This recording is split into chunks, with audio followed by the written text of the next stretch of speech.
A child who was missing since 2019 has been found alive under a staircase. 4-year-old Paisley Schultis was removed from custody of her biological parents along with her sister. Although it's not been revealed as to why, her parents Kim Cooper and Kirk Schultis were no longer legally allowed to look after the girls. In July 2019, Paisley vanished from her family home while her older sister was at school. She'd been living near Ithaca, New York. Although police strongly suspected her biological parents, they had absolutely no proof. Police were actually able to search the parents' property. They denied having anything to do with this, and the police could not find the girl inside the house. Years later, however, in 2022, police received a tip-off that the little girl may be in the house after all. Although at first it seemed that nothing was off about the property, after about an hour, one of the detectives realised something odd about the stairs. Acting on gut instinct, they looked a little closer and eventually found a small hiding place. When they were able to get a little closer, they found Paisley hiding in the small space. The couple were charged with custodial interference and endangering the welfare of a child. The man in this photo is one of the worst sexual offenders in the history of Ohio. This man's name was Brian Peppers. For years, this photograph circulated on the internet attached to his story of sexual abuse, and nobody believed that it was real. But some fact-checking was eventually done, and yes, Brian Peppers was a real man with a real peppered past. So Brian was born with something called Cruzon syndrome. And when Brian was younger, he was bullied incessantly by people in his school. So as Brian grew older over the years, his body quickly began to grow weaker, and eventually his mental health deteriorated to such a point that he had to be checked into a nursing home. But it was in the year 1998 when Brian was arrested and convicted of molesting somebody. According to the report, he actually sexually abused the nurse that was taking care of him in the nursing home. Brian was then removed from the nursing home. He spent 30 days in jail, and he was on probation for 5 years. After this incident, Brian was on the sex offenders registry in Ohio up until his death. When he died, Brian Peppers was only 4 foot 1 inches tall, and he passed away on February 7th, 2012, which, eerily enough, is the day that I'm posting this TikTok, and I didn't even realize it until I read that just now. Imagine being held captive in a basement, and when police arrive you think you're free. You call out for help, but they leave you there to be killed. In the 1980s, girls in Belgium started vanishing. The local community in Brussels was understandably unsettled. They had no idea a monster was living among them. Marc Dutroux was reportedly abused as a child. When he became an adult, he turned to a life of crime. He was involved in substance dealing and selling stolen cars. He married early and had 2 sons, but he had many affairs and started abusing his wife. They separated and he married his second wife, Michelle Martin. The pair would go on to do the unthinkable. In 1985, the couple had a disturbing hobby. They would kidnap and women. A friend of the couple called Jean also helped them. Marc had managed to convince him that he owed him a favour. On June the 7th, 1985, they took their first victim. This was 11-year-old Sylvie D, who had been walking home. Men jumped out of the car and grabbed her and kidnapped her, and when they got her home, they AR'd her. They took a Polaroid picture of her before setting her free. They took many more victims before eventually being caught by police. The girls that were set free went to police and provided them with information to make the arrest. Marc, Michelle and Jean were imprisoned for a short time. Marc, however, managed to manipulate the prison officials into thinking he was disabled, so he got many benefits. He was also able to state that he couldn't sleep and got prescribed some sleeping tablets, which he would go on to use for a sinister purpose. Marc was released in 1992 after serving just 3 years in prison. This time he learned a lesson: to set no more of his victims free.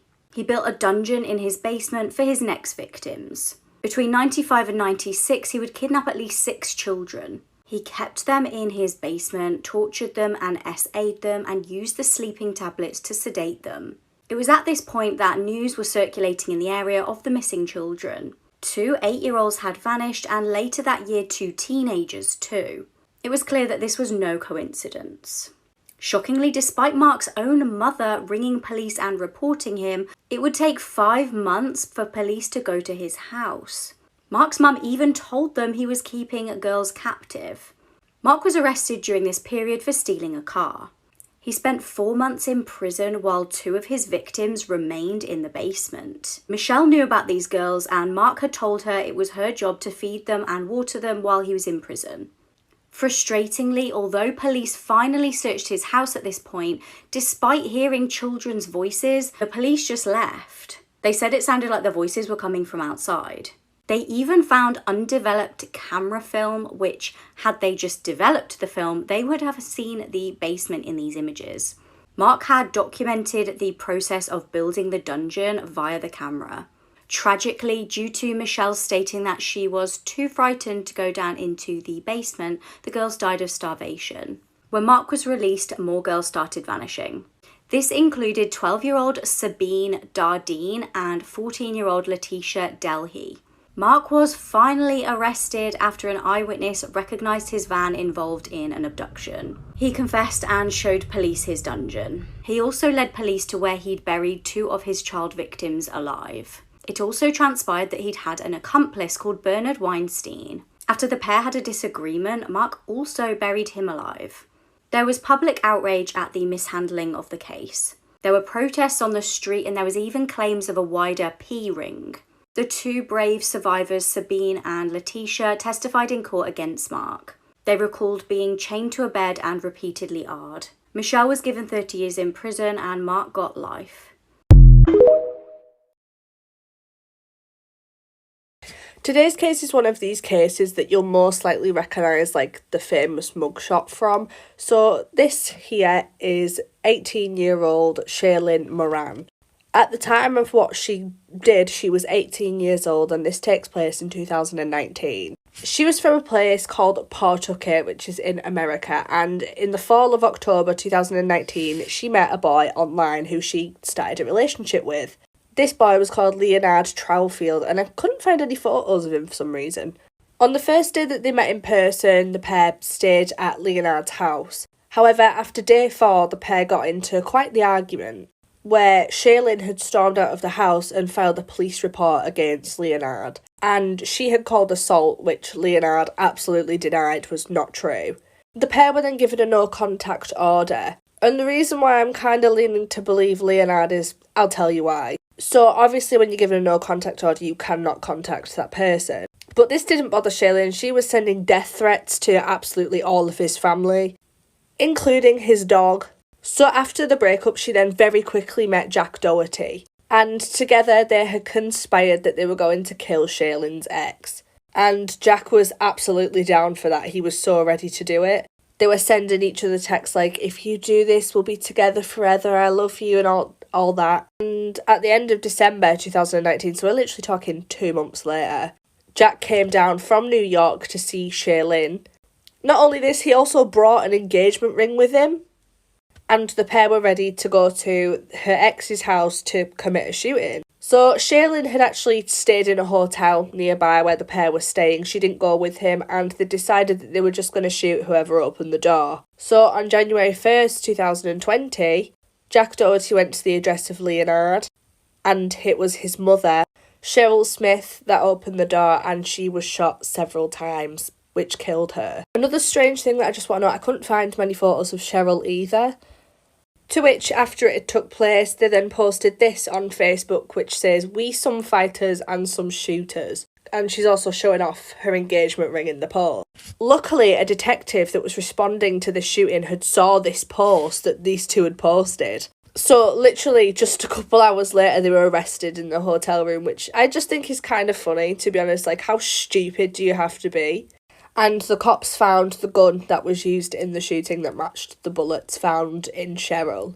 Jack Doherty is still in prison awaiting trial, but because Shailene was really the mastermind behind it, she knew what she was doing.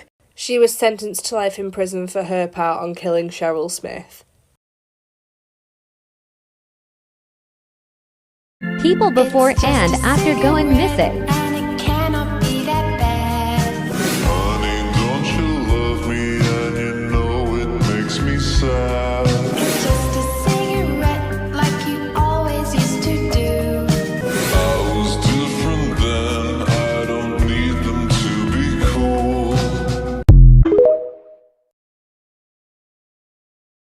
This true crime case will make your blood boil.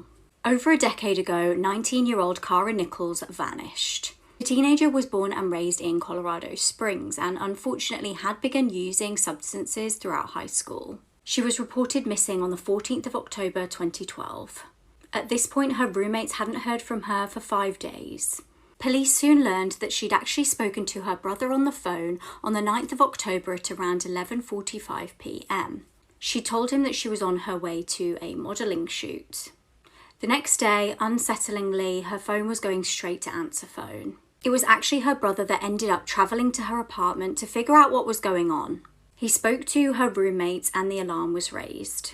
Now, Kara's laptop was actually still at her apartment, which was concerning because if she just decided to up and left, she wouldn't have left her laptop behind. When investigators started digging into the case, they found that Kara had been placing ads as an S-worker. Interestingly, she'd actually posted an ad with her phone number on it the same day she went missing. Police also found out that her phone had been used on that day too at almost midnight. Investigators started looking into exactly which numbers she'd received calls from and set about contacting the individuals. They got a return call of Joel Hollendorfer. He admitted to police that yes, he had spoke to the girl about S services, but they'd never ended up meeting. However, when police tracked Kara's phone, her last activity was in the area of Joel's parents' house. Police ended up searching at the property with a cadaver dog. Disturbingly, the dog barked in loads of different areas on the property to indicate remains. However, the owner of the property stated that this must be just because they have a lot of animals and over the years the animals die and then they bury them in the back garden. The police were happy with this explanation and gave up on the search. They also, though, decided to interview Joel's wife, who strangely declined to cooperate with the investigation. Frustratingly, Kara's case went cold.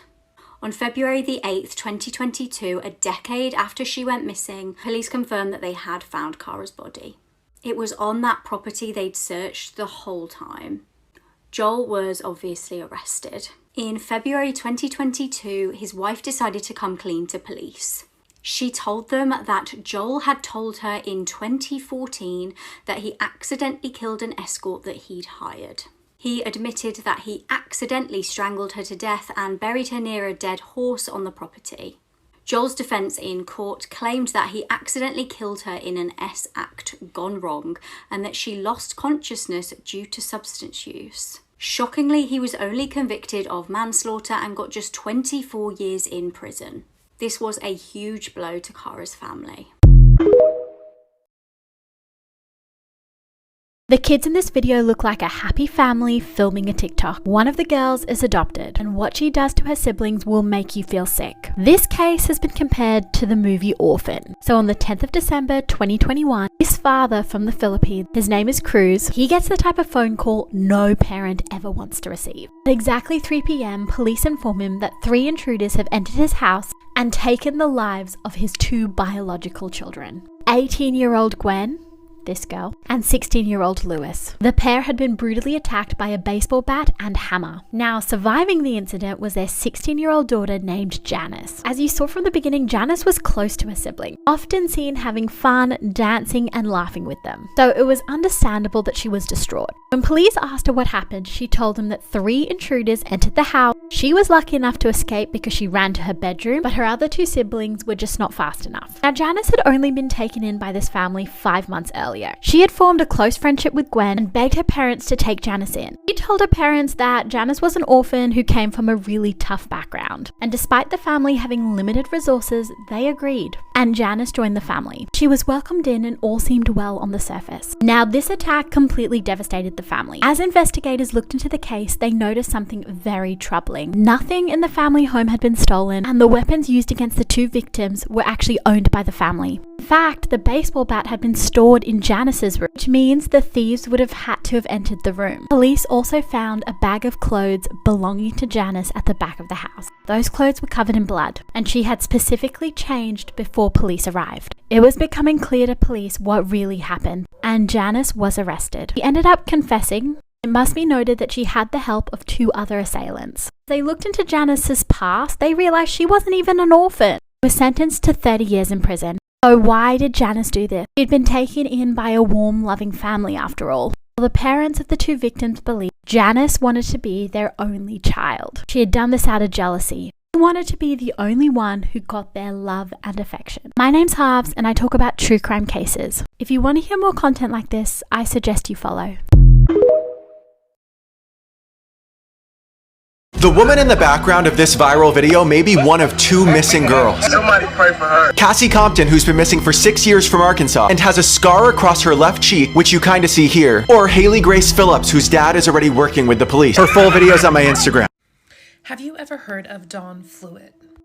Don was a wonderful person. He had 2 separate marriages. The first one ended in divorce, but there were 2 children from that one.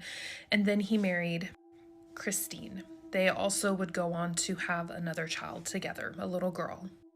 Don absolutely loved being a father, and he would spend any extra time he had with his children. When I say Don was a good person, I mean he was a good person. I'm sure he had his vices like the rest of us, but Don even created a spaghetti Sunday where he got together with a bunch of his friends and they made just a ton of spaghetti to feed to the homeless. This became a really big thing, and it was his brainchild. Don lived in Phoenix, Arizona, and eventually Don and Christine would split up, and this would start a custody battle between them for their daughter. On December 29th of 2016, Don's daughter was trying to get a hold of him, and she was unable to. This was very worrisome for her because she would always be able to get a hold of him. So she called some of his co-workers to see if they would go check on him, and when they arrived at his house, they realized that he was passed in his garage. The investigation started immediately, and police were able to tell that Don had been beaten with a blunt object. A knife had been used on him. But it seemed like there wasn't enough blood at the scene, and so police started looking through his home, and that's when in the washing machine they found towels that reeked of bleach. So it was pretty obvious that somebody had tried to clean up. There were several suspects immediately. One was Don's brother, also his landlord. But the suspect that stuck out was Terry White. Now this is Christine's new husband. So Don's ex-wife Christine, her new husband Terry, he was a suspect. Police did interrogate him, but his alibi checked out. He said that he had gone to work and everything looked to be completely normal. But DNA evidence would come back. Under Don's fingernails was Terry's DNA. That's when police issued an arrest warrant for him. They did have to search for quite a while to find Terry, and when they finally did find him, he was in a parking lot trying to off himself. They did stop this, and that's when they arrested Terry, and Terry basically confessed. He told them things that the police had never made public and that only the killer would know. But that wasn't all that Terry said. Terry implied or said that Christine had told him that he needed to take care of Don because he needed to protect his stepdaughter. There was a custody battle going on between Don and Christine, and it really seemed like Christine wanted to just take Don out of the picture so that she could have full custody of her daughter. So then Christine was arrested. But the kicker to all of this is Christine was eventually bonded out. The judge gave her a personal recognizance bond and had her dad supervise her via telephone calls. Like, he had to call her to supervise her because he lived all the way in Oregon. She was in Arizona. But they let her out and eventually dropped the charges completely because the only evidence they had was Terry saying that she was involved. So she might have gotten away with unaliving someone completely. Terry was eventually found guilty and sentenced to 42 years in prison, but to the very, very end, he said that he was innocent and he did not do it. He didn't even apologize to Don's family, saying he was not going to apologize for an unaliving he was not a part of. So what are your thoughts on this case? Let me know down in the comments and follow for more true crime. This is John List, and in 1971, he murdered his entire immediate family before escaping and starting a completely new life that he lived for more than 17 years before he was eventually caught. This is a wild story. I covered it on the latest episode of my podcast, but here's an overview. In 1951, John List married Helen Taylor, and together they had 3 children, Patricia, John Frederick, and Frederick. List had served in the Army and was an accountant with a successful career working as a comptroller for a bank in Jersey City, New Jersey. The family lived in a 19-room mansion in Westfield, New Jersey called Breeze Knoll, and the 5 of them, along with John's mother Alma, who was also living with them, were swimming in space there. The family seemed to have a happy life here. It seemed like John was successful, and they weren't super social, but everything seemed fine. The kids were popular and hardworking, and nobody knew anything bad about the family. Behind closed doors, things were not as they seemed. Helen was an alcoholic and was extremely ill from contracting syphilis from her first husband. And John List had lost his job at the bank. But instead of telling his family, he basically went to work every day pretending that he was going to his job and coming home after work hours. And he started skimming money off of his mother's bank account to help pay the mortgage. But then on November 9th, 1971, John List would do the unthinkable. That morning, he dropped the kids off at school and returned home. And when he got home, he took out one of his guns, approached his wife of almost 20 years, and shot her in the back of the head. He then went up to the attic apartment where his 84-year-old mother lived and shot her as well. When 16-year-old Patricia and 13-year-old Frederick arrived home from school, List attacked them from behind, shooting them each in the back of the head. List then made himself some lunch. He went into the bank and closed both him and his mother's accounts, and then he went to Westfield High School where he watched his middle son, John Frederick, play a soccer game. After the game, he drove 15-year-old John Frederick home. And when they got home, he attacked. John Frederick tried to fight back, but unfortunately, he ended up succumbing to multiple gunshot wounds. List then placed the bodies of Helen, Patricia, John Frederick, and Frederick on top of sleeping bags in the mansion's ballroom. He left Alma up in the attic apartment because she was too heavy to drag down. He then wrote a letter to his pastor confessing what he had done, and he wrote letters to the kids' school saying that they would be gone visiting a sick relative for a few weeks so nobody would suspect them missing. Then he walked around the house and removed every single photo of himself from all of the photo albums. Finally, he started piping religious music throughout the home, and then he left. By the time the bodies were discovered a month later, John List was long gone. And while he was the immediate main suspect in the murders, police didn't have a lot to go on, and they were unable to circulate a recent photo of him because he had removed every single photo of himself from inside the house. The family's car was found at JFK Airport, but John List went undetected for almost 18 years. Go to part 2. This girl was locked inside of a coffin-sized box for 7 years. In May 1977, Colleen Stan, a 20-year-old woman, was hitchhiking to a friend's birthday party when she accepted a ride from Cameron and Janice Hooker, a married couple with a young child. Instead of taking her to the party, the Hookers abducted Colleen and took her to their home in Red Bluff, California. For the next 7 years, Colleen was held captive in a small, coffin-like box. She was subjected to extreme physical and psychological abuse. Colleen was also brainwashed and manipulated into believing that an underground organization known as the Company would harm her family if she attempted to escape or seek help. Colleen's captivity ended in 1984 when she was allowed to visit her family. During this visit, she revealed her horrifying ordeal to her family, who immediately contacted law enforcement. Cameron Hooker was convicted of kidnapping and various sexual offenses and was sentenced to 104 years in prison. This case is going to make you very, very angry. I do want to give a trigger warning. We're going to be talking about self-harm and SA. Samina Hollywell, and I'm sorry if I said that wrong, please correct me down in the comments, but Samina was a wonderful girl. She was 12 years old. She was living in the Great Britain with her family. She was funny, she was kind, she was smart, and as you can see, she was incredibly beautiful. Samina did have autism, and sometimes this would make it difficult for her to communicate with other people, but her family said that she just had this love of life that was just incredible. Samina would often talk to people on Snapchat. This is where she met a boy that was going to the same school that she was at. Now, there is some mention of this name, but I cannot confirm anything, so I'm not going to mention this kid's name either. But if you look online, it's not hard to find. Samina's attitude started changing after starting to talk to this boy online. It was after an incident of self-harm that Samina's mother finally got some information out of her. Samina told her mother that this boy had groomed her and then manipulated her into meeting him somewhere alone. Once they were alone, Samina says that he essayed her. Samina's family was obviously horrified, so they decided to call police.